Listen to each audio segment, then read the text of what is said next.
This is Hannibal here. AEW does this week after week after week. And it is so insulting. It's one thing to do to false advertise here and there, but on Wrestling Observer Radio, they talked about this card, AEW Collision from Toledo, Ohio. This is the poster. This is the poster for the show. How many of these wrestlers do you think were on the show? The three biggest people, just like in Springfield a couple weeks ago, were not on the show.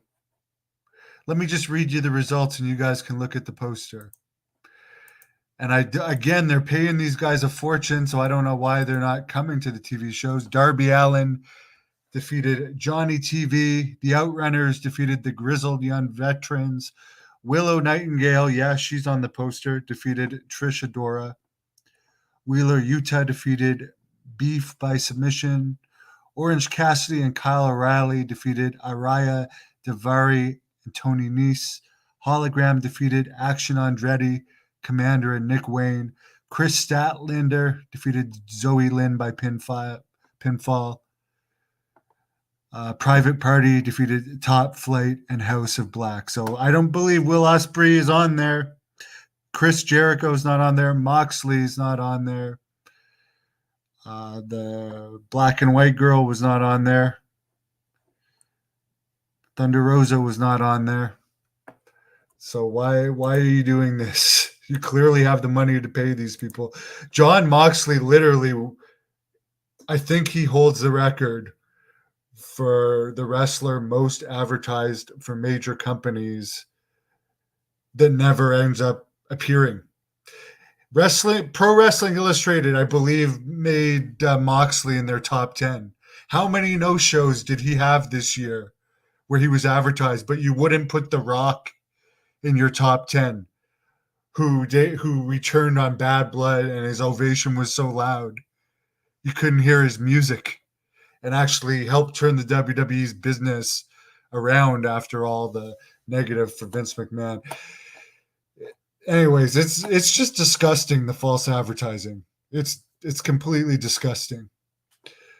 The other interesting thing, though, and this has come up because NXT spanked Dynamite this week. NXT did a 0.24, I believe, or 26.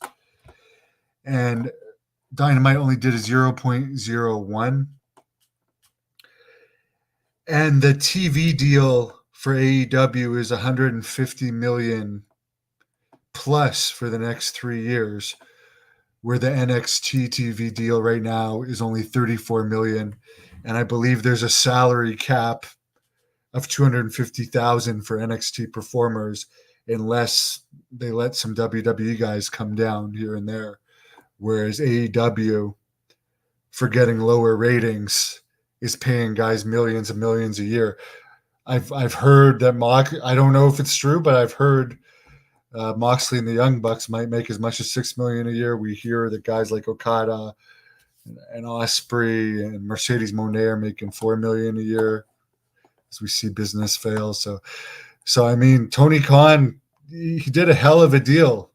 The product's less popular than ever, and they're going to get more money for the next 3 years than NXT is.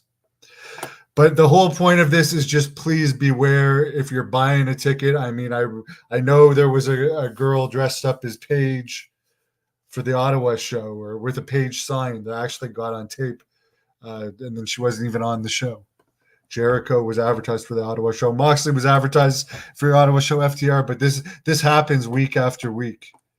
They just don't care who they put on the poster. So why doesn't WWE just start doing this? Every show, put The Rock on there, put Steve Austin, put Hulk Hogan. They're all under contract. Why not just do that? It'd be the same thing. Doesn't make any sense. It's just sloppy.